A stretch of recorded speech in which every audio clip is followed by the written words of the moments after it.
Comissão. Para falar pelo artigo 82. Vossa Excelência tem a palavra. Estamos de volta ao vivo aqui ao plenário Juscelino Kubitschek para a continuidade desta sessão ordinária, presidida pelo deputado Cauê Macris, do PSDB. Sobe agora à tribuna a deputada Márcia Lia, do PT.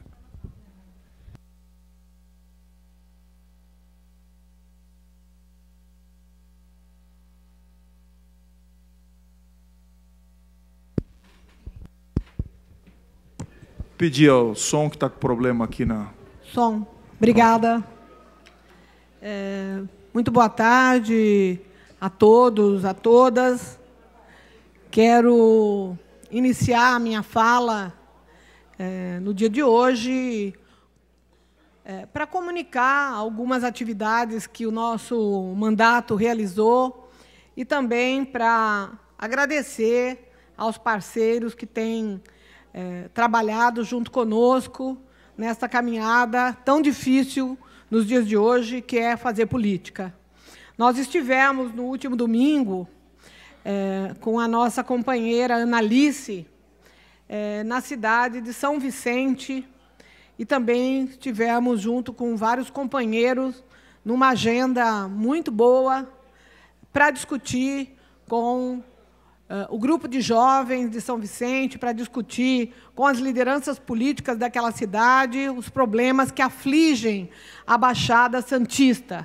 E foi uma agenda muito importante, muito interessante, para que a gente possa ter conhecimento do que acontece pelo interior do estado de São Paulo. Então, eu quero agradecer a Ana Alice, agradecer também o Bartolomeu, o Alfredo, agradecer ao coletivo da Juventude Disparada, agradecer a nossa querida Vitória e também ao Maicon, que são jovens que representam a cidade de São Vicente. Também comunicar que nós tivemos a oportunidade de visitar a terceira Feira Nacional da Reforma Agrária, que aconteceu nos últimos dias, do dia 3 ao dia 6 agora de maio, no Parque da Água Branca, uma feira onde nós tivemos 1.200 pessoas do Brasil todo participando, tivemos uma diversidade muito interessante de alimentos, de pratos típicos das regiões e alimentos produzidos de forma saudável, alimentos sem agrotóxicos, alimentos produzidos pela agricultura familiar. Então, nessa perspectiva, eu quero ressaltar que nós tivemos a participação de 260 mil pessoas participando nesses 4 dias de feira e que foram comercializadas 420 toneladas de alimento nessa feira. Também agradecer a acolhida que nós recebemos das pessoas que nos são muito queridas, da Kelly, da Neuza, agradecer ao Felipe, agradecer ao blog Calçadão, agradecer aos espaços que nós tivemos para discutir a importância daquela feira, também agradecer e participar, a nossa participação junto com o nosso candidato, pré-candidato ao governo do Estado de São Paulo, Luiz Marinho, que esteve conosco nessa agenda, dizer que foi extremamente importante a gente fazer essa agenda com o Luiz Marinho e com o nosso deputado federal, Vicente Cândido, que já foi, inclusive, deputado nesta casa. E agradecer aí a possibilidade da gente ter a companhia nesse evento do nosso companheiro João Paulo Rodrigues, que é da direção nacional do MST. Também agradecer a todos os amigos e companheiros de Ribeirão Preto, com os quais nós tivemos a possibilidade de estar no último sábado, onde nós fizemos uma bela plenária na cidade de Santos, de Ribeirão Preto, para fazer prestação de contas do nosso mandato, para poder explicar para as pessoas como é que nós trabalhamos, o que nós temos feito nesta casa, o que nós temos feito para a nossa região e o que nós temos feito por todo o Estado. Prestar contas sempre é importante para que as pessoas conheçam o desenvolvimento do nosso trabalho, do mandato, neste momento que a gente vive tão difícil de fazer política nesse país. Quero aproveitar o ensejo, a oportunidade, para cumprimentar o pessoal da PEC 5 que está aí, dizer que continuamos firmes e fortes junto com vocês e desejando que o mais rápido possível a gente possa colocar em votação a PEC para que a gente possa votar o segundo turno dela, que a gente provavelmente não deva discutir no dia de hoje. Mas dizer que o Partido dos Trabalhadores, na nossa bancada, continua firme e acreditando que seja importante a gente votar esse projeto de emenda constitucional. Então, era isso que eu tinha. Um grande abraço a todos vocês e continuem perseverantes, que uma hora nós vamos conseguir votar. Obrigada. Pela ordem, senhor presidente. Ordem, deputado Edmir Chedi. Para falar pelo artigo 82. Vossa Excelência tem a palavra para falar pelo artigo 82. Senhor.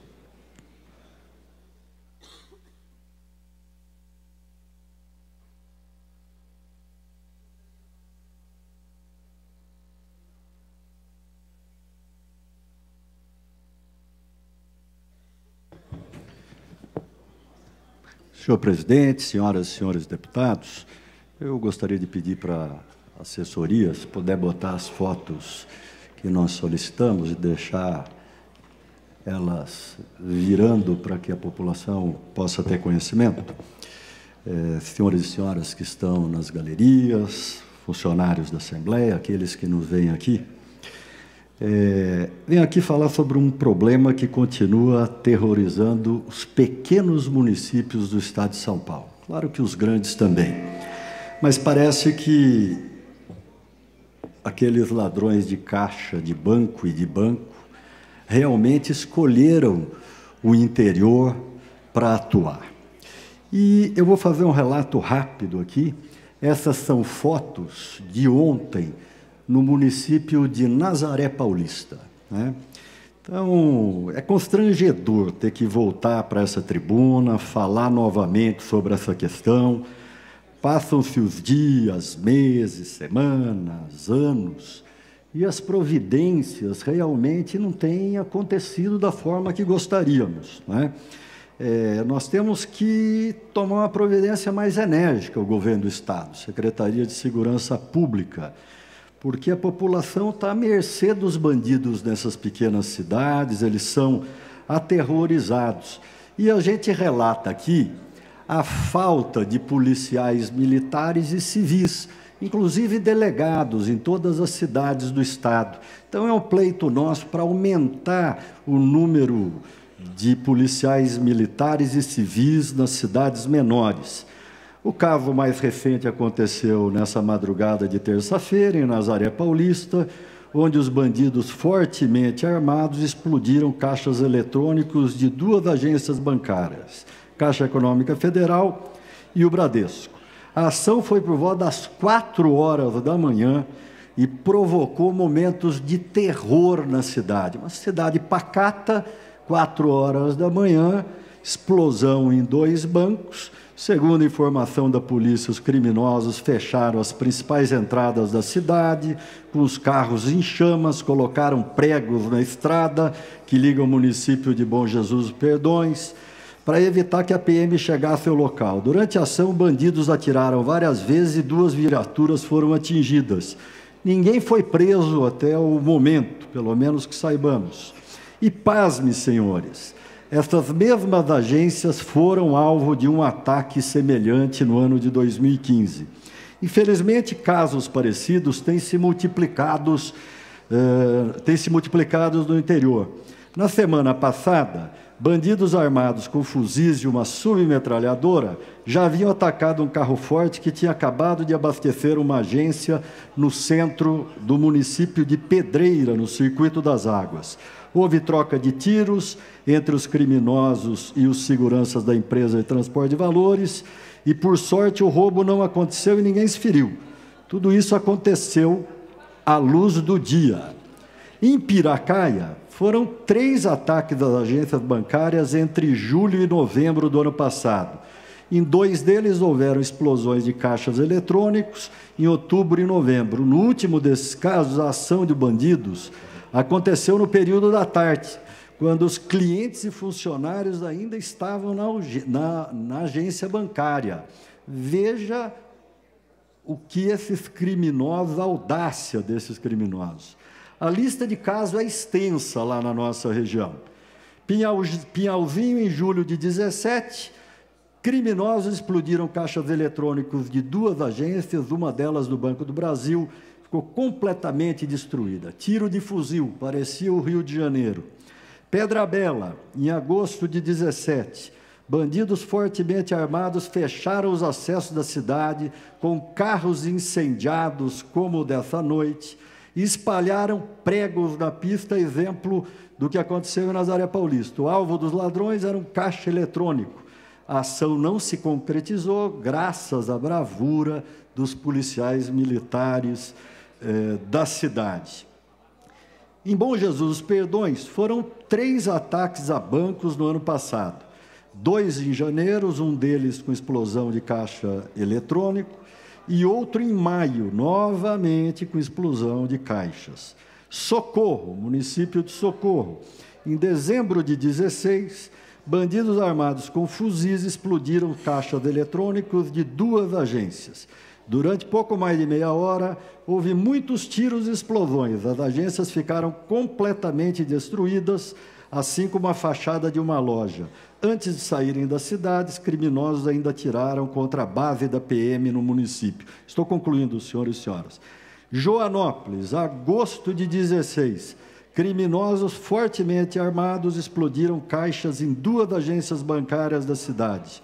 Mais de 20 bandidos teriam participado da ação, que causou momentos de terror na cidade. Os criminosos atiravam contra as vitrines das lojas e até um transformador de energia, deixando alguns pontos da cidade sem luz. Em março deste ano, 7 homens suspeitos de integrar essa quadrilha foram mortos em um confronto com a polícia na rodovia Dom Pedro I, segundo a Polícia Militar. E eles seguiam para Joanópolis, onde pretendiam explodir caixas eletrônicas. Eu já estive pessoalmente na Secretaria de Segurança Pública, reunido com o secretário adjunto há cerca de 3 meses, com todos os prefeitos da região, solicitando mais segurança a essas cidades. Até quando nós vamos ficar à mercê de bandido nesse estado, as pequenas cidades? Falo aqui em nome dos municípios da região, nós vamos continuar cobrando, estamos encaminhando um ofício ao senhor governador, ao secretário de Segurança Pública, pedindo o aumento do efetivo, tanto quer seja nas regiões metropolitanas, mas nesses pequenos municípios que muitas vezes só tem 2 homens da Polícia Militar para cuidar da cidade durante todo o dia. Muito obrigado pela oportunidade, agradeço aos senhores e senhoras deputados e dizer àqueles que estão na tribuna que o Democratas continua firme para votar a PEC sim. Muito obrigado. Pela senhor presidente. Pela ordem, deputado Barba. Com o vice-líder da bancada para indicar o companheiro Enio Tato para fazer uso da palavra pelo artigo 82. Tem a palavra o deputado Enio Tato.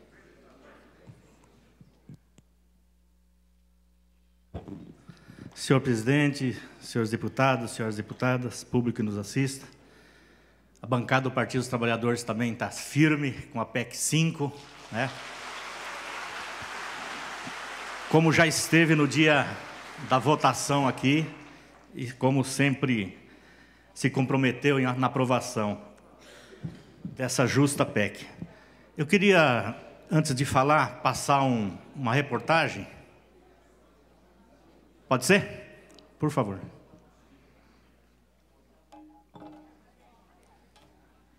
O Ministério Público de São Paulo abre inquérito para investigar o ex-governador Geraldo Alckmin do PSDB. A suspeita é de que caixa 2 em campanhas eleitorais. O Ministério Público de São Paulo quer saber se o então governador tucano agiu de forma desonesta no exercício da função, com o objetivo de abastecer o caixa 2 para a campanha eleitoral. Geraldo Alckmin, que é pré-candidato à presidência da República pelo PSDB, é suspeito de receber 10 milhões de reais do Departamento de Propinas da Odebrecht.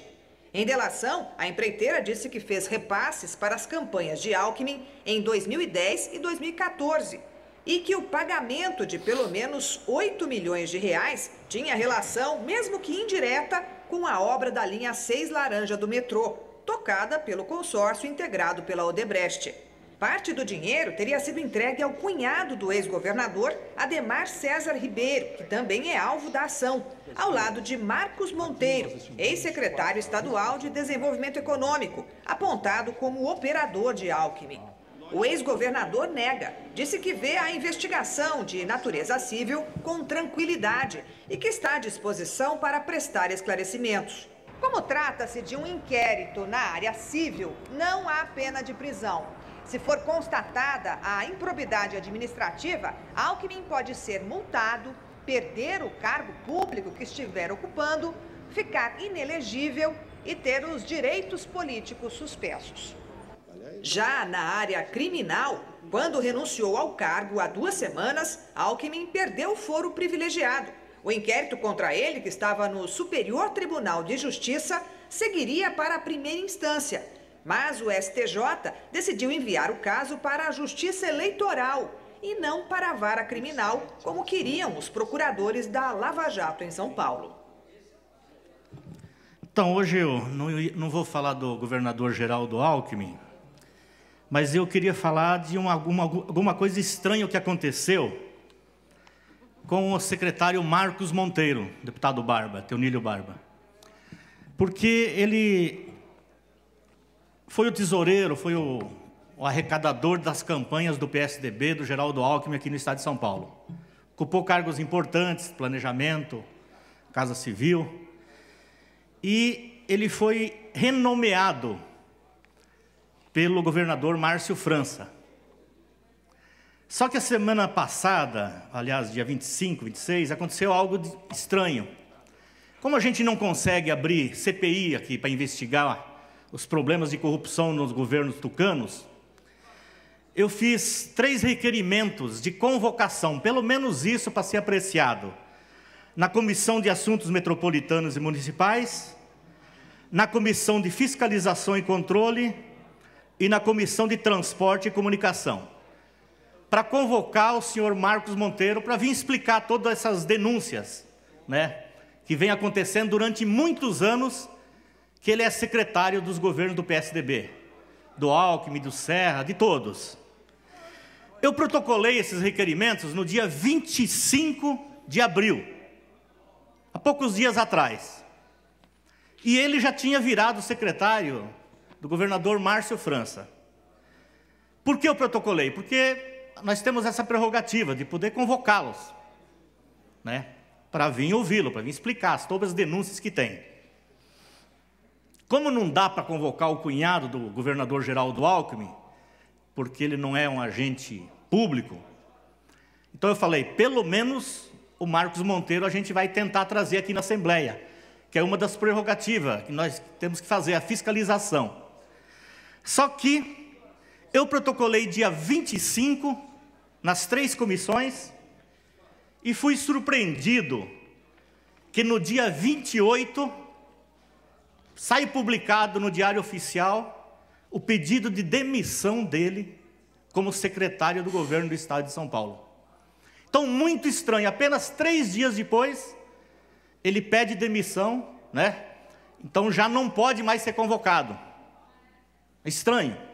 Então, só um alerta, como ele perdeu, acho que o fórum, aqui no estado de São Paulo, que o Ministério Público começa agora a se pronunciar, começa a agir, começa a tentar fazer alguma coisa, porque está ficando chato aqui no estado de São Paulo, em termos de fiscalização, em termos de apuração, das denúncias que ocorrem na imprensa, aquilo que a gente fala aqui na Assembleia Legislativa.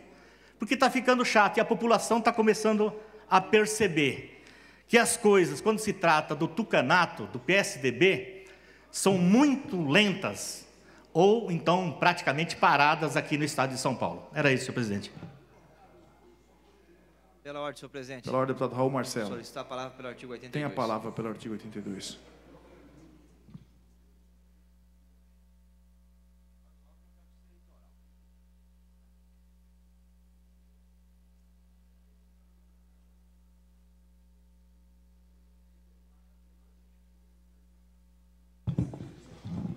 Senhor presidente, senhores deputados,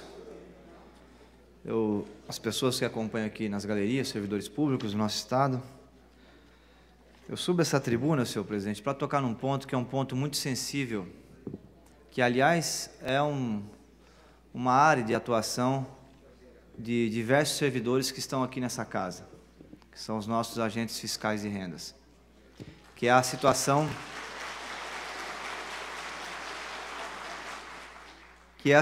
da arrecadação dos impostos, porque, afinal de contas, o processo político, ele tem a sua complexidade, mas tem também a sua simplicidade, que é basicamente decidir quem paga os impostos, a quantia que se paga e como é que se divide, quais serão os setores, os vencedores e os perdedores no processo de distribuição desses recursos arrecadados. E eu montei aqui, com diversos outros parlamentares, uma frente parlamentar para aprofundar o debate sobre as desonerações fiscais. O que era uma política fiscal importante no começo do século passado, para poder, inclusive, atrair investimentos internacionais ao Brasil. Os estados acabaram que também levando isso à frente, o que acabou sendo chamado de uma guerra fiscal, pela qual passa o Brasil até hoje, não é? O dado concreto é que a política fiscal acabou sendo transmutada nos últimos anos no Brasil em desonerações fiscais. Alguns setores ganham e outros setores perdem com as desonerações fiscais. Nós levantamos esse tema aqui na casa, a necessidade de se aprofundar as investigações em torno disso, por uma simples razão. O Tribunal de Contas da União fez um estudo sobre as desonerações no Brasil na última década e levantou 3 teses. A primeira, é preciso colocar tempo nas desonerações fiscais. Desoneração fiscal atemporal é ilegal, imoral e também fere, inclusive, o princípio básico da administração pública, que é a sua finalidade. A empresa solicita a desoneração fiscal e fica com ela 30, 40 anos. O segundo, quais são os benefícios que a sociedade tem com a desoneração fiscal? E o terceiro, quem são as empresas amigas que conseguem esses benefícios? O Tribunal de Contas da União levantou esse tema, nós montamos a frente parlamentar o ano passado. Pela primeira vez, eu quero aqui dizer, o deputado Vignola, que foi relator do orçamento, deu um passo à frente e conseguiu, pelo menos, que nós identificássemos as cadeias produtivas beneficiárias. Nós pudemos identificar o setor do agronegócio, quanto que recebeu de desoneração fiscal, a indústria e o comércio, pela primeira vez aqui em São Paulo. E a LDO chegou essa semana, e a LDO, eu quero pedir, inclusive, para colocar aqui, nos trouxe 2 grandes informações novas sobre desonerações fiscais aqui em São Paulo. A primeira informação nova é que o valor vai subir. Nós vamos passar, segundo a Fazenda, de 16 bilhões para 23 bilhões de reais em desonerações fiscais em 2019. Não é uma diferença pequena, senhor presidente e senhores deputados. Nós estamos falando de 7 bilhões de reais a mais.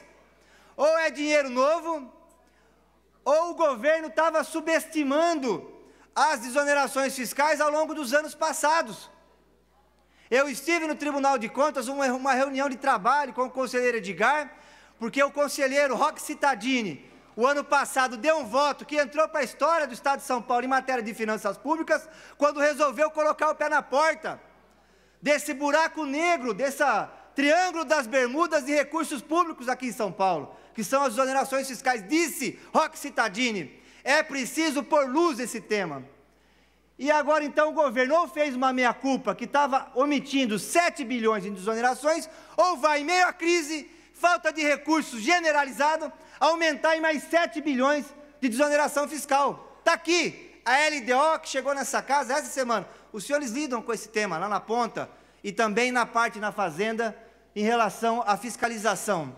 Só para concluir, senhor presidente, a preocupação que fica, e a segunda, eu já encaminhei o requerimento ao relator da LDO, e quero deixar registrado aqui de público, porque mais uma vez na LDO não foi informado o CNPJ das empresas beneficiadas. Ah, mas a empresa, por conta da guerra fiscal, não pode ser exposta. Então não peça desoneração. É dinheiro público. Para concluir, deputado. O servidor público dessa casa tem seu olerite na internet. Todos os servidores que estão aqui estão expostos. Qualquer um do povo pode checar o olerite. A empresa consegue 1.500 milhões e ninguém pode ficar sabendo. Para concluir, deputado Raul Marcelo. Esse é o primeiro ponto. Segundo, eu quero pedir um esclarecimento ao relator. Já passou 1 minuto. Que diga da onde são esses 7 bilhões de reais. São novas desonerações ou são desonerações antigas? E quero deixar claro para cá, senhor presidente, que entrei com um projeto para jogar à luz esse tema e acabar com o obscurantismo em torno das desonerações fiscais aqui no Estado de São Paulo. Muito obrigado. Senhor presidente, só deputado Abelardo Camarim. Pois não, questão de ordem, deputado Senhor presidente, como é pertinente, eu queria dizer ao orador que deixou a tribuna... Vossa Excelência quer falar para uma comunicação? Não, eu vou falar em seguida. Agora era só uma... Mas é para uma comunicação? Mas em seguida eu vou pedir a comunicação para falar. Para comunicação, Vossa Excelência tem a palavra. Eu, colaborando com o deputado Raul, que abrilhantou um tema relevante ao Estado de São Paulo, eu quero comunicar aos paulistas, os brasileiros que moram aqui em São Paulo, que ontem teve um artigo muito grande no Estadão e no Valor Econômico, que essas isenções, deputado Raul, essas isenções, essas desonerações, essas concessões que são feitas, na União, no governo federal, na calada da madrugada, às escondidas, tanto do governo Fernando Henrique, do Lula, da Dilma, do Temer, foram 360 bilhões de desoneração. E sabe qual é o déficit? 130 bilhões. Então estão fazendo bonito com o chapéu dos pobres. Então eu somo a Vossa Excelência e assino esse projeto que tem que falar para quem que está dando favores. Estão dando favores para os ricos e tirando dos pobres. Extensiva ao governo do Lula, extensiva ao governo do Temer, extensiva ao governo do Fernando Henrique. Eles que inventaram. Tira dos ricos e não dá para os pobres. Muito obrigado, deputado. Agradeço, só colocando aqui, agradecendo a presença, aproveitando as palavras do deputado Abelardo Camarinha, do seu filho, ex-deputado dessa casa, Vinícius Camarinha. Agradecemos a presença aqui, também ex-prefeito da cidade de Marília. Com a palavra, o deputado Campos Machado. Senhor presidente. Senhor presidente, para falar pelo artigo 82 e seguido para uma reclamação. Vossa Excelência tem a palavra para os dois.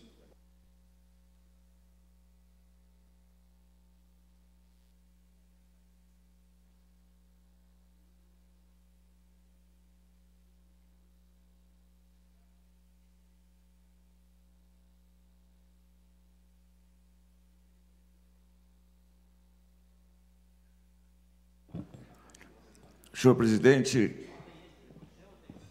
não vejo aqui a palavra do ex-líder do governo, doutor Geraldo Alckmin, nosso amigo, deputado Barros Munhoz, mas vejo o deputado Enio Tato caminhar pela estrada da insanidade. Como é possível que o meu amigo deputado Enio Tato possa empunhar a bandeira da leviandade impunemente? Falou, senhores deputados, se eu não estiver atrapalhando a conversa do deputado Caio Prado com o presidente, eu queria continuar. Caio Prado, Caio Vale, Caio França, não deixa de ser meu amigo, pai da princesinha Laurinha, não é Laura, Laurinha. Mas, continuando, deputado, eu verifico que o deputado Enio Tato, hoje, se arvorou no direito de estar ao inquérito, de fazer denúncias e de condenar. Sabe, deputado Nilo Prado, o que o Ministério Público fez no caso do ex-governador é uma síntese.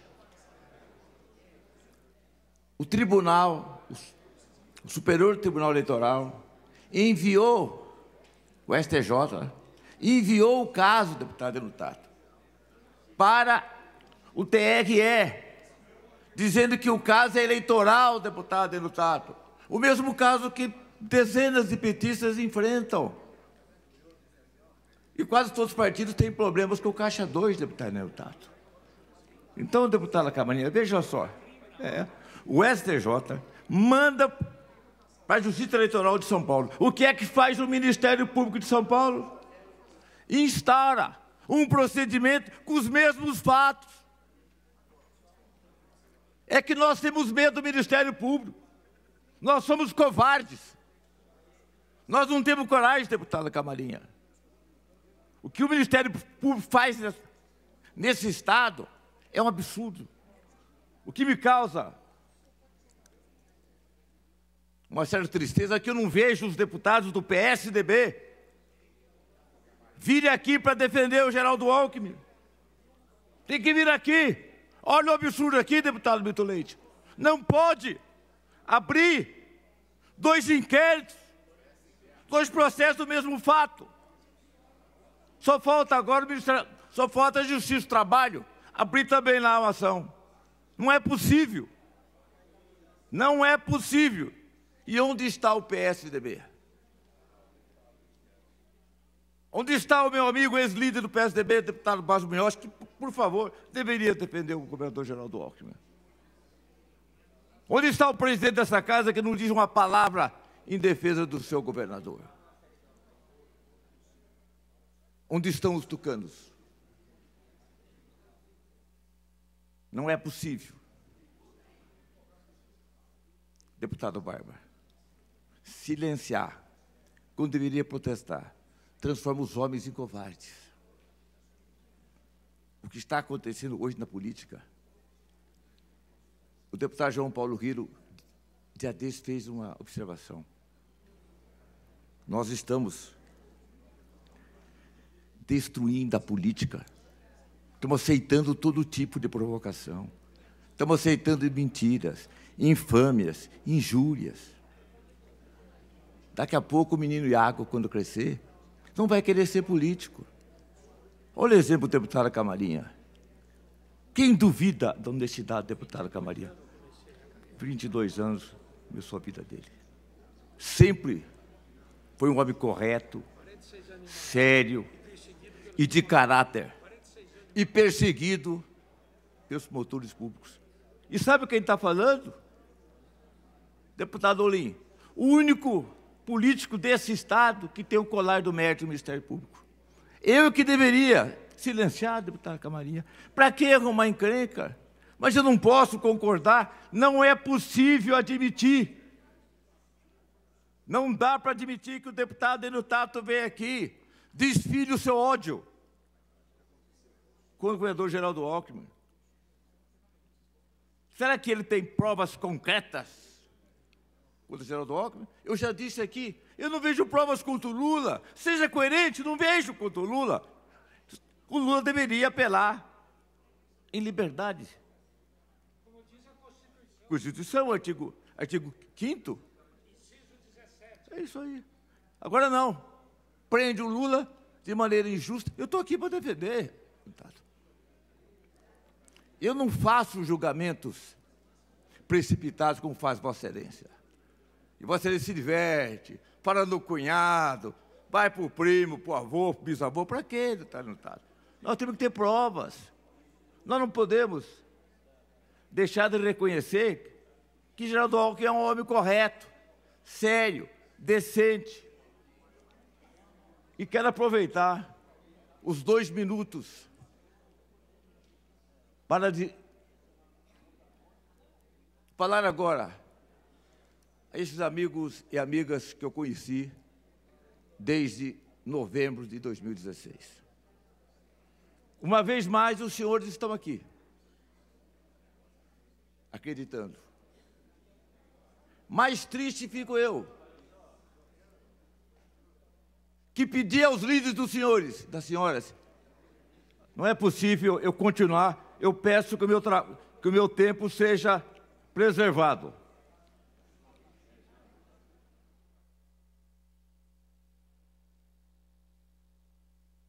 Senhor presidente, o orador está aguardando Vossa Excelência aí. Eu pedi, Vossa Excelência não escuta, não ouve, só fala aí, não sabe o que eu pedi.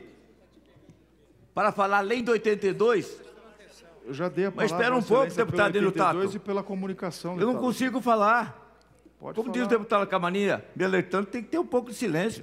Eu quero falar agora para os meus amigos e amigos que se encontram aqui. Posso, deputado Enutato?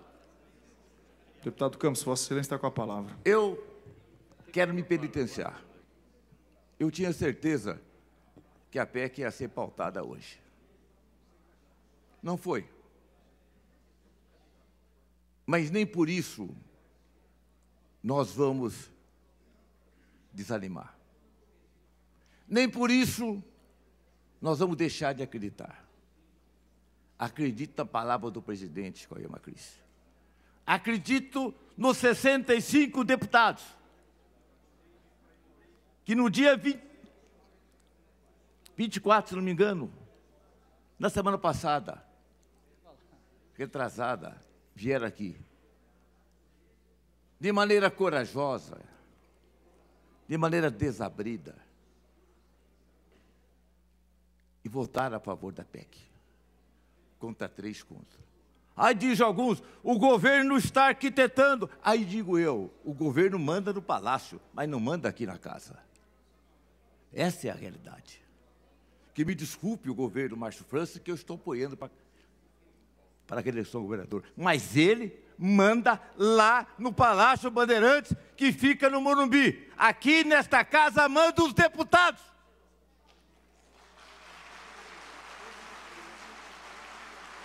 Gente que votava a favor, que declarou que ia votar a favor, se acomodou, saiu do plenário. Depois do discursinho falou não. Por favor, meus senhores e minhas senhoras, para terminar, senhor presidente, não desanimem. A causa é nobre. O motivo é justo. E as estrelas estão me assegurando que nós não vamos perder essa PEC. Podem acreditar nos 65 deputados que votaram a favor dos senhores. Lhes peço, nós estamos combatendo o bom combate. Não desanimem. Nesse mês de maio, o chamado mês das noivas, nós vamos também celebrar um casamento. O casamento com a vitória e com a justiça. Pela ordem, senhor presidente.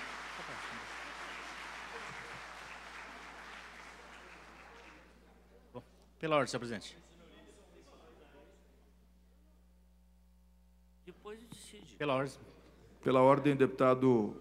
Uma reclamação. Tem a palavra. Olá. Senhor presidente, só para esclarecer o deputado Campos Machado, que gosta tanto do ex-governador Geraldo Alckmin, que Vossa Excelência não prestou atenção na reportagem. Eu passei toda a reportagem, mas, na verdade, eu falei sobre o secretário Marcos Monteiro. E eu reclamei que é um secretário de um poder enorme nos governos tucano aqui no estado de São Paulo, governo Serra, governo Geraldo Alckmin, foi secretário de Planejamento, secretário de Ciência e Tecnologia, foi o responsável pela arrecadação das campanhas eleitorais do PSDB, e que eu tinha feito 3 requerimentos de convocação nas comissões pertinentes aqui na casa, para ouvi-lo a respeito das denúncias, que é pública, que estão aí. Mas Vossa Excelência entendeu só sobre o governador Geraldo Alckmin. Talvez Vossa Excelência poderia até defender o secretário Marcos Monteiro, que é um parceiro, que é uma pessoa ligada ao governador Geraldo Alckmin, e Vossa Excelência gosta tanto. Então, acho que Vossa Excelência não prestou atenção na reportagem e na minha intervenção sobre os requerimentos dessa casa. Aliás, eu gostaria que Vossa Excelência ajudasse a aprovar esses requerimentos, porque tem tudo a ver com o nosso papel de deputado, que é legislar e que é fiscalizar o Executivo, coisa que a Assembleia Legislativa tem deixado de fazer, principalmente nesses últimos 25 anos do governo tucano. Então, a gente sabe muito bem da relação de Vossa Excelência, governador Geraldo Alckmin, a sua lealdade, Vossa Excelência é uma pessoa fiel. E eu percebi, nesse momento, que Vossa Excelência pegou pesado com o governo Márcio França e corretamente, que não tem que intervir aqui nos projetos da casa, a respeito da PEC 5. Mas eu nunca vi Vossa Excelência fazer a mesma coisa quando o governador do estado de São Paulo era o governador Geraldo Alckmin. Pela ordem, senhor presidente. Para falar pelo artigo 82. Vossa Excelência tem a palavra. Senhor presidente. Senhor presidente. Quando o ex-dourador? Quando o ex-dourador, Vossa Excelência tem a palavra. Senhor presidente. O deputado Betsaão, posso começar, deputado Betsaão? Senhor presidente, o deputado Enio Tato não tem memória. Eu passei um ano inteiro aqui dizendo claramente que aliado não significa ser alienado. Disse que era aliado e reitero hoje, de Geraldo Alckmin, mas não era alienado. E eu cansei de pedir a Vossa Excelência, dizendo que Geraldo Alckmin mandava no Palácio. Pode ver as notas taquigráficas, não mandava aqui. E sabe, deputado, não se trata de gostar, se trata de lealdade. Só porque não é governador, eu vou voltar as costas a ele, deputado Enio Tato, só porque não governa mais o Estado. Não sou como outros não, deputado Enio Tato. Eu fico até o fim, como diz o deputado Camarinha. Morgue junto. Tipo soldado alemão, como diz o deputado Belardo. Mas eu não vou, neste momento, me silenciar. Tenho lado. Se tenho lado, tem que mostrar que tenho lado. Aproveito a dizer ao nobre deputado Vignoli, quero agradecer a maneira como fui recebido da sociedade de Catanduva no último fim de semana, na rádio da família, onde tive todo o carinho e tive todo o apreço. E termino, senhor presidente, dizendo, conclamando os deputados do PSDB a vir aqui para defender um homem da estatura ética e moral como Geraldo Alckmin. Nós somos amigos dele. Nas chuvas, nas tempestades, no sol, na esteira, em qualquer lugar. Diferentemente de deputados da bancada do PT, que não vieram aqui para defender o João Paulo Cunha, a não ser o deputado João Paulo Rilo, não vieram, mas eu vim. Eu gostaria de ouvir aqui a bancada do PT defendendo o Zé Dirceu como eu defendi e defender o João Paulo Cunha como eu defendi. Acho. E vim defender também o nobre tesoureiro do PT, doutor Vacari. Seria muito importante que viesse aqui fazer esse pronunciamento público. Obrigado, deputado. Cumprimentando aqui o nobre deputado Campos Machado. Dizer a você, Campos, o senhor é sempre bem-vindo na nossa região, na nossa Catanduva. Parabenizar pelo grande encontro que foi feito do PTB lá. Toda a região foi lá prestigiar o senhor, como é de costume. O senhor tem um trabalho prestado lá para a região de Catanduva, a nossa região, e é muito bem-vindo sempre lá. Sempre que vier, será recebido dessa forma. Para nós é motivo de orgulho tê-lo como hóspede da região. Queria aqui cumprimentar a todos, a todas, iniciar aqui fazendo um comentário sobre a fala do deputado Enio Tato, de forma muito respeitosa, mas dizer a ele que, diferentemente do que ele disse, o ex-secretário Marcos Monteiro continua no governo. Ele foi nomeado na Invest São Paulo. Então não existe nenhum subterfúgio, nenhum tipo de estratagema para que ele não possa ser convocado aqui por essa casa. Pelo contrário, ele está, como sempre esteve, à disposição da população paulista. Dizer aqui o nosso orgulho de ter tido ele nos governos do PSDB, homem honrado, trabalhos prestados ao longo de uma vida aqui para o estado de São Paulo, assim como o governador Geraldo Alckmin. O governador Geraldo Alckmin, que inicia sua pré-campanha, não com fogos, não com ataques, não com grandes barulhos em aeroportos, mas sim da forma como tocou toda a sua vida, com simplicidade, caminhando com propostas, dialogando com a sociedade, começando a rodar o país, e por onde ele tem ido tem sido um grande sucesso. Muitas vezes, em momentos como esse, em que a democracia brasileira tem dificuldades, um construtor do país, como o governador Geraldo Alckmin, iniciar esse processo, para nós é fundamental. Nós temos plena confiança de que vai ser feita uma grande aliança, uma ampla aliança, para que ele possa chegar ao segundo turno e vencer as eleições. Eu queria aqui falar da nossa preocupação com o PLC 25, e aqui o plenário movimentado, as pessoas aí que vieram do interior todos, fiscais de renda, professores universitários, todos acompanhando aqui a nossa sessão. Hoje, a grande preocupação que nós temos para, enfim, derrubar o veto do PLC 25. Um projeto importante,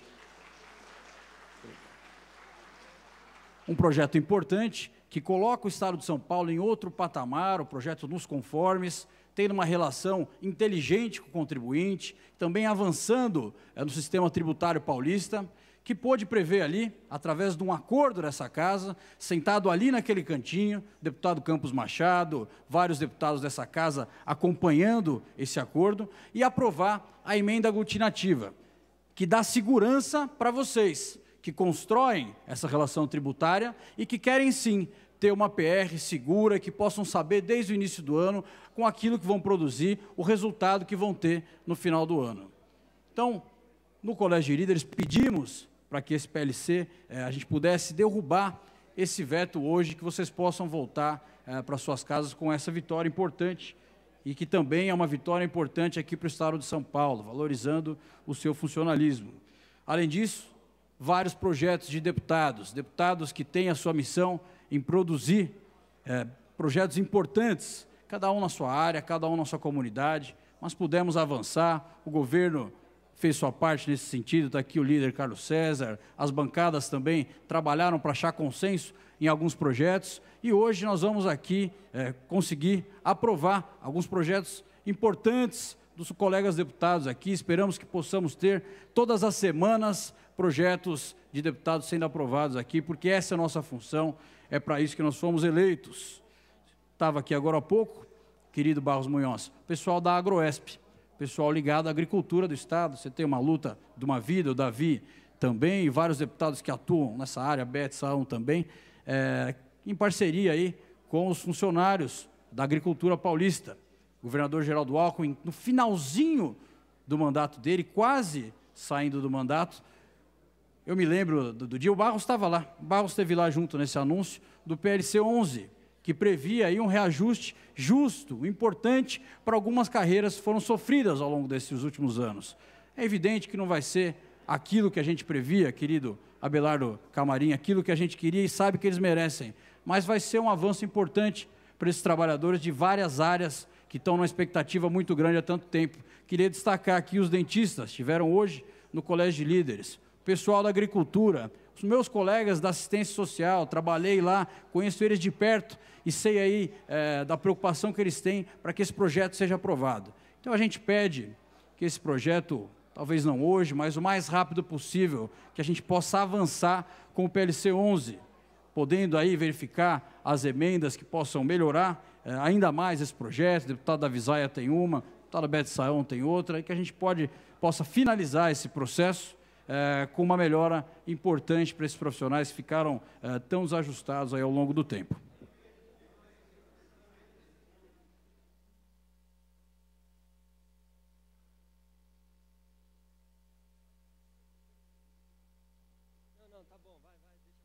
Senhor presidente, com a aquiescência do nosso líder, eu ia para o artigo 82.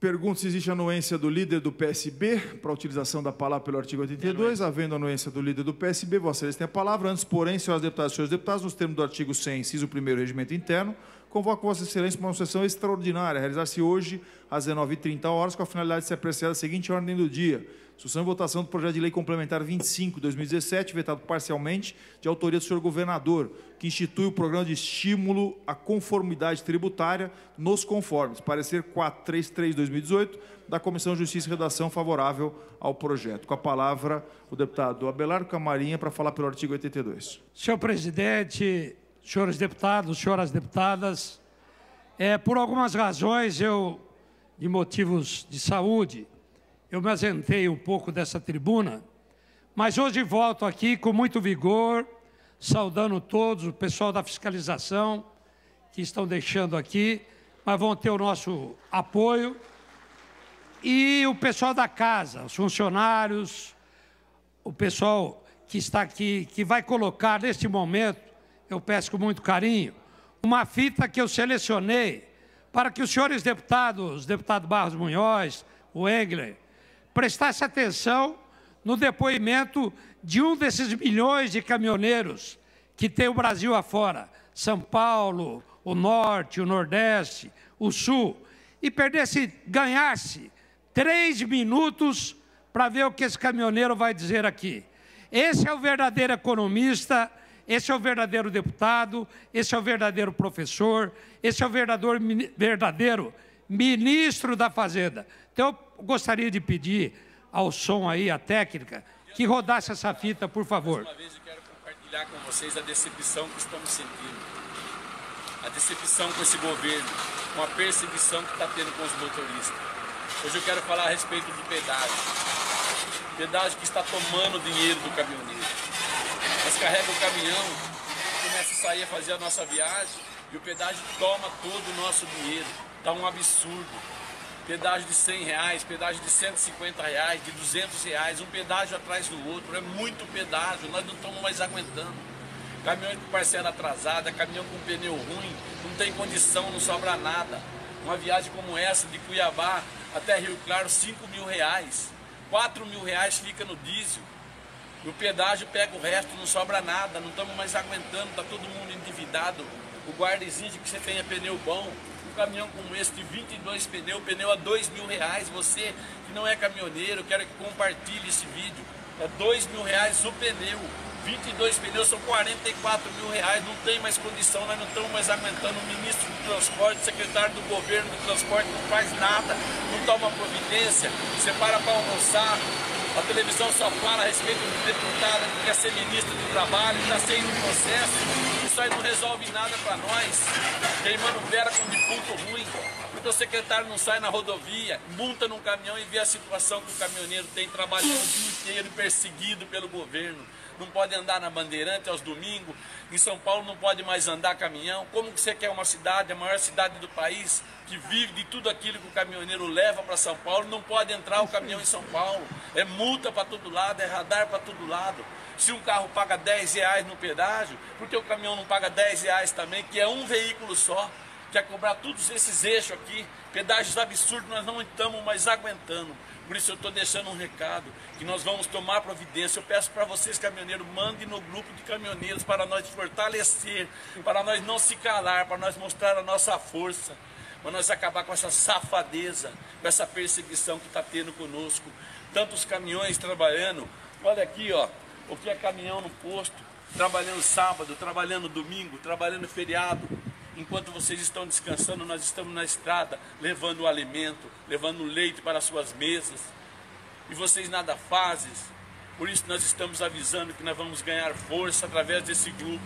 E nós vamos chegar aí e falar a nossa voz, colocar o nosso representante para lutar por nós. Eu agradeço a todos e quero deixar rapidamente um versículo que fala na Bíblia. Em Provérbios, no capítulo 29, no versículo 4. Que quando o governo é justo, o povo se alegra. Mas quando o governo é corrupto, o povo sofre. Isso está escrito na Bíblia, é a palavra de Deus. Por isso que é só todos que compartilhem, para que nós possamos ganhar força e acabar com essa corrupção. E crescer na nossa área, na nossa categoria. Um abraço a todos, fiquem com Deus. Senhor presidente, eu queria aqui fazer coro com esse caminhoneiro, um dos milhões de caminhoneiros que transitam em estradas ruins, estrada super pedagiada, sem segurança, esburacada. E disse o deputado Raul aqui, esse caminhão que foi mostrado aí, da Scania, da Ford, da Chevrolet, esses caminhões que recebem os benefícios, eles não têm IPI. E da onde sai o IPI? O IPI forma o FPE, que é o Fundo de Participação dos Estados, e o FPM, que é o Fundo de Participação dos Municípios. Eles dão dinheiro para as grandes multinacionais, criaram aqui, o deputado Barba, uma indústria de multa. O Estado de São Paulo multou 2 bilhões de reais de motorista, de pobres, de caminhoneiro, e o governo da União, 1 bilhão e 300. Ele vem vindo lá do Mato Grosso. Para concluir, deputado Camarim. Só para concluir, disse esse motorista aí que ele não aguenta mais, que quando nós estamos no feriado de sábado e domingo, ele está puxando o seu caminhão, financiado, R$2.000 um pneu, R$200 um pedágio. E esse estado aqui tem as melhores estradas, mas tem que dizer na propaganda que tem os maiores pedágios da América Latina. Então fica aqui o meu abraço, a minha solidariedade a esse ministro da Economia que pegou, para encerrar, presidente, pegou uma carga do Mato Grosso até Rio Claro por R$5.000 e vai gastar, Rilo, R$4.000 em óleo diesel. O resto é propina, e o resto é radar, o resto é multa e o resto é pedágio. Que Deus acompanhe os nossos motoristas. Ordem do dia. Pela ordem, senhor presidente. Pela ordem, deputado Carlos César. Senhor presidente, no tempo oportuno, peço a Vossa Excelência que coloque o pedido de prorrogação nos nossos trabalhos por 2h30, 2h29, 2h28. Coloco no tempo oportuno a votação. Há sobre a mesa requerimento de urgência do PL 1114/2017. Em discussão. Não havendo oradores inscritos, está encerrada a discussão. Em votação, se os deputados e os deputados estiverem de acordo, pelo menos como se encontram. Aprovado. Há sobre a mesa requerimento de urgência ao PL 163 de 2016. Em discussão. Não havendo oradores inscritos, está encerrada a discussão. Em votação. Senhores deputados e seus deputados estiverem de acordo, permaneçam como se encontram. Aprovado. Há sobre a mesa requerimento de urgência do PL 569/2017. Em discussão. Não havendo oradores inscritos, encerrada a discussão. Em votação. As senhoras deputadas e senhores deputados estiverem de acordo, permaneçam como se encontram. Aprovado. Há sobre a mesa requerimento de urgência ao PL 799 de 2017. Em discussão, não havendo oradores inscritos, está encerrada a discussão. Em votação, as senhoras deputadas e senhores deputados estiverem de acordo, permaneçam como se encontram. Aprovado. Há sobre a mesa requerimento de urgência do PL 897 de 2017. Em discussão, não havendo oradores inscritos, está encerrada a discussão. Em votação, as senhoras deputadas e senhores deputados estiverem de acordo, permaneçam como se encontram. Aprovado. Há sobre a mesa requerimento de urgência ao PL 220 de 2017. Em discussão, não havendo oradores inscritos, está encerrada a discussão. Em votação, as senhoras deputadas e senhores deputados estiverem de acordo, permaneçam como se encontram. Aprovado. Há sobre a mesa requerimento de urgência do PL 809 de 2017. Em discussão, não havendo oradores inscritos, está encerrada a discussão. Em votação, as senhoras deputadas e senhores deputados estiverem de acordo, permaneçam como se encontram. Aprovado.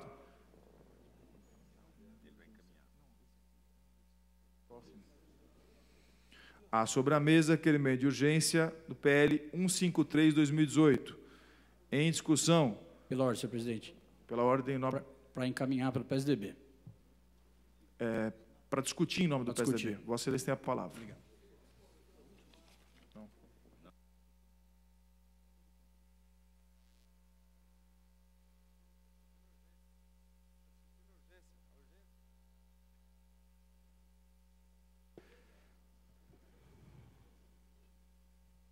Muito boa noite, senhores e senhoras. Agora o plenário já vazio, o pessoal da luta aqui pela PEC 5, pelo PLC 25 já foi para suas casas, mas tem o dever cumprido na sua militância de ter vindo aparecido aqui, mais uma vez, uma luta brava e importante de todos eles. Cumprimentar eles que já estão indo aí para suas casas. Queria aqui cumprimentar também a nossa Defensoria Pública. Defensoria Pública do Estado de São Paulo faz um trabalho importante para todos nós. É o primo pobre aí dos entes, né, do judiciário, mas que tem um papel fundamental para a sociedade paulista.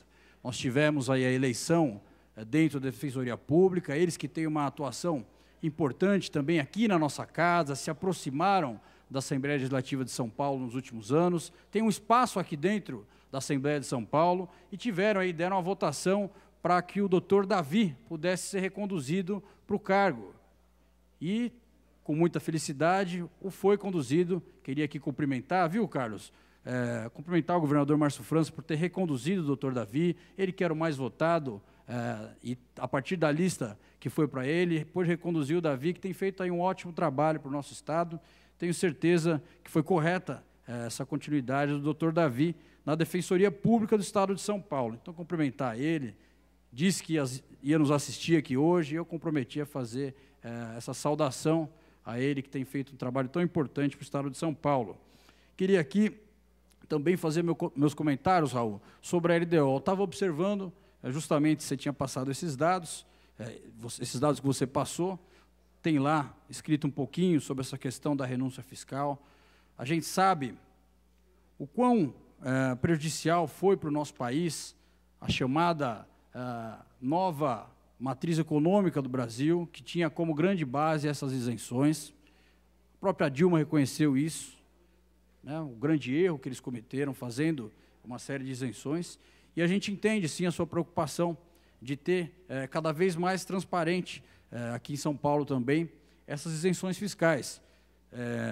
Só discordo em torno de denominar aquela empresa A ou B por conta da isonomia e da impessoalidade do Código Tributário brasileiro. Então, eu entendo, sim, que a gente poderia ir atrás para saber quem são esses grandes beneficiários, mas me parece que isso é uma questão da justiça. Nós teremos que conseguir uma quebra através da justiça. Então, não que eu seja contra a gente saber quem são os grandes beneficiários, mas desde que feita a isenção dentro das regras, passando pelo Conselho Monetário Nacional, passando por toda a política necessária para isso, não sei se é o Conselho Monetário, mas o Conselho que rege as isenções, eu não sou contra aos incentivos, mas tem que ser na medida certa para não prejudicar outros ramos. Semana passada a gente teve a APAS, na segunda-feira agora, né? E foi feita uma isenção, mas uma postergação através de um decreto, para que o imposto gerado na APAS, o governador Márcio França fez isso, tivesse 30 dias de prazo. Vocês devem ter observado no Diário Oficial para os negócios gerados lá. Eu não sei se isso é benefício para o Estado de São Paulo sendo dessa forma. Teria que ser de forma mais técnica, mas é uma discussão que nós temos que ter. As isenções feitas simplesmente por decreto podem ser prejudiciais, mas se existe sim um comitê que verifica aquelas áreas, como a agricultura, que eu considero fundamental, a gente tem aí números, e eu estou aqui, por exemplo, a citricultura cresceu 24% em 2017, lá na região nossa, lá Bebedouro, foi um dos maiores cagedes aí que tiveram nos últimos anos, Ramalho. Citricultura que é o que mais emprega por hectare, Davi sabe muito bem disso, mas que a gente possa discutir. Sim, eu entendo a sua preocupação, concordo com ela, que a gente vá a fundo para discutir o processo de incentivos fiscais no Estado de São Paulo. Tem que ter um número ótimo para isso. Não acho que o Estado não deva ter esse incentivo, tem que gerar emprego, e muitas vezes isso é importante, mas em outros casos pode ser sim, que a gente tenha que discutir melhor em torno disso.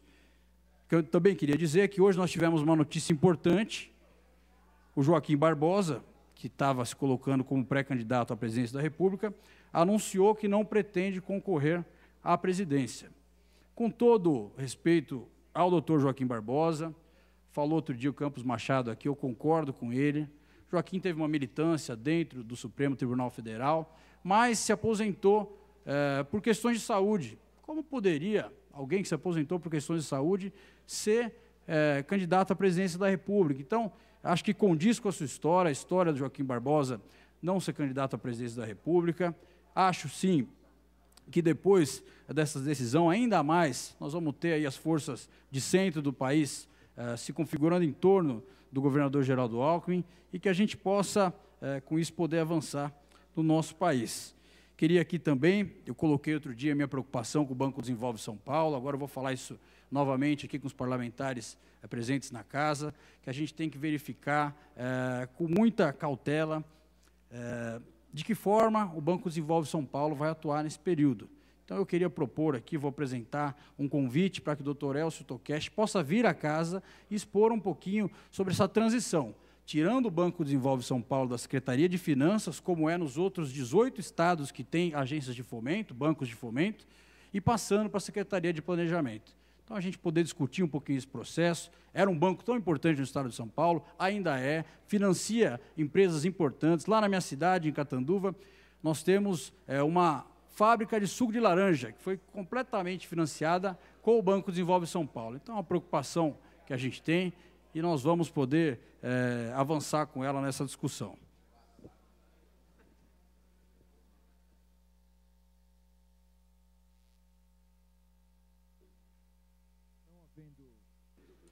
Não havendo mais oradores inscritos, está encerrada a discussão.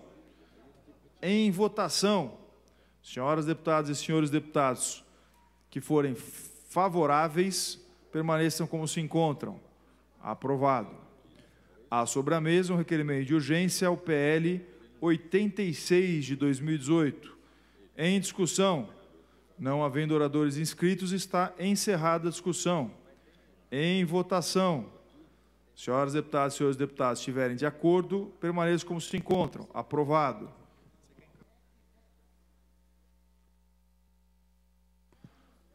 Há sobre a mesa requerimento de urgência ao PL 93 de 2017. Em discussão, não havendo oradores inscritos, está encerrada a discussão. Em votação, senhoras deputadas e senhores deputados estiverem de acordo, permaneçam como se encontram. Aprovado. Há sobre a mesa requerimento de urgência do PL 938 de 2016. Em discussão. Dá um minutinho que eu preciso falar com você. Dá um minutinho. Não havendo oradores inscritos, está encerrada a discussão. Em votação, senhoras deputadas e senhores deputados estiverem de acordo, permaneçam como se encontram. Aprovado. Há sobre a mesa requerimento de urgência do PL 50 de 2018. Em discussão, não havendo oradores inscritos, está encerrada a discussão. Em votação, senhoras deputadas e senhores deputados estiverem de acordo, permaneçam como se encontram. Aprovado.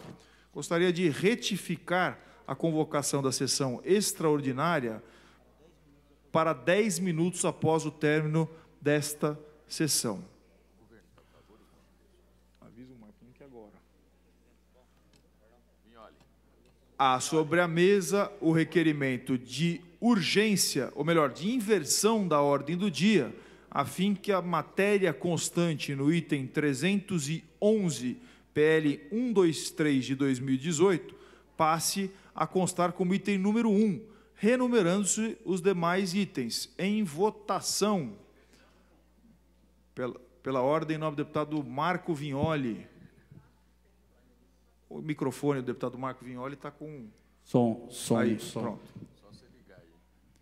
Para indicar o deputado Cássio Navarro para encaminhar pelo PSDB. Vossa Excelência tem a palavra para encaminhar em nome da liderança do PSDB.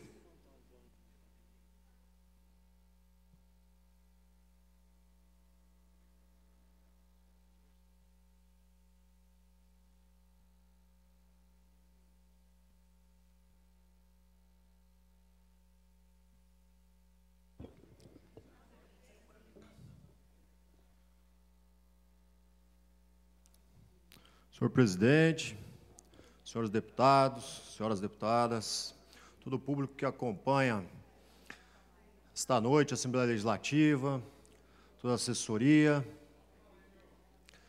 queria cumprimentar a todos e falar um pouco neste momento sobre o que vem acontecendo na minha região, na Baixada Santista, motivo qual nos preocupa bastante. Afinal, eu que já estive aqui por muitos momentos falando sobre a dificuldade de balsa, seja na demora da travessia Santos Guarujá, mas também no problema que a gente atravessa lá na Ilhabela. Filas imensas que parece que não conseguimos a solução. Sei e recebo todas as informações de que pretendem realizar, mas pouco é feito, e isso complica cada vez mais a quem necessita utilizar daquele sistema. Mas, nesse momento, queria chamar um pouco mais a atenção sobre o sistema Anchieta Imigrantes, pois o SAI, que é motivo de uma frente parlamentar sobre a segurança do sistema Anchieta Imigrantes, da qual eu sou coordenador, vem realizando aí eventos para poder colher informações de todos os usuários.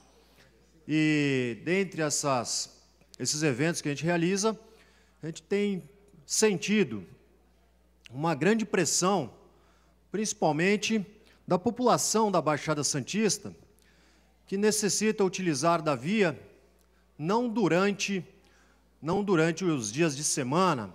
Afinal, muita gente trabalha na capital e utiliza do sistema para subir para o seu trabalho, descer, utiliza de fretado, né, seus carros particulares, por isso que a gente luta sempre para que tenha um sistema eficiente. Mas o que me chama a atenção são nos feriados prolongados, final de semana prolongado, feriados, e o final de semana até de tempo bom, quando a região da Baixada recebe muitos turistas e acaba que sobrecarregando o sistema Anchieta Imigrantes. Acontece que a concessionária que opera o sistema, ela acaba montando um sistema de subida que prioriza as pessoas que estão retornando para a capital, para o interior.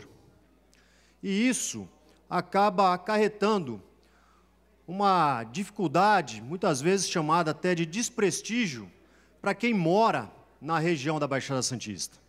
Porque, motivo qual até recebi informações e quero falar aqui para as pessoas que estão nos assistindo e que acompanham as minhas mídias sociais, que eu concordo com a reclamação de que me parece que quem mora na região do litoral não tem direito de sair de viagem nos feriados, finais de semanas prolongados, porque para o retorno para casa é muito complicado. Muito complicado porque a Imigrantes fica todas as suas pistas abertas sentido capital, subida. E aí quem pretende descer para voltar para o seu lar, que mora na Baixada, que foi visitar o interior, foi passar um final de semana de lazer, é obrigado a descer pela Anchieta. Anchieta é uma estrada que já tem bastante tempo e que não se compara a qualidade de pista com a Imigrantes, principalmente com a Nova Imigrantes, que funciona para descida, e as pessoas acabam tendo que utilizar da Anchieta para poder voltar aos seus lares. Se isso fosse uma viagem tranquila, ainda vai, mas mesmo aos finais de semana, ao final dos feriados, é liberado o tráfego de caminhões. E aí mistura o carro de passeio, o caminhão, descendo a Anchieta, onde gera um congestionamento enorme. E o preço que se paga pelo pedágio é o mesmo. Deputado Cássio, se Vossa Excelência me permitir, como nós estamos esgotando, eu preciso colocar em votação as prorrogações feitas pelo deputado Carlos César, senão vai encerrar o tempo da sessão. Coloco em votação pedido de prorrogação por 2 horas e 30 minutos. Favoráveis permanecem como se encontram. Rejeitado. Em votação, 2 horas e 29 minutos. Coloco em votação. Pela ordem, presidente. O senhor perguntou os favoráveis permanecem como se encontram? Perfeito. Foi rejeitado pela maioria dos plenários. 229 e 228 ainda. Como é que é? Tem 229 e 228 ainda. Coloco... Pela ordem, senhor presidente, uma questão de ordem. Pela ordem, deputado Carlos César. Eu dei o comando de rejeitado. Foi o comando dado de rejeitado. Eu preciso colocar em votação o próximo pedido, deputado Carlos César. Então, Peço a verificação. Não é mais cabível, neste momento, o pedido de verificação de votação, de prorrogação. Eu posso requerer a Vossa Excelência que dê o comando de aprovado? Na verdade, o presidente que dá o comando que assim lhe couber, mas conforme... se eu posso fazer esse pedido a Vossa Excelência? Vossa Excelência pode então, fazer... Então, faça um pedido a Vossa Excelência que dá o comando de aprovado. Eu gostaria de dizer a Vossa Excelência que o comando que é dado pelo... Não, só estou pedindo. Deputado Vaz, se puder, é importante falar no... Não, pode ficar tranquilo.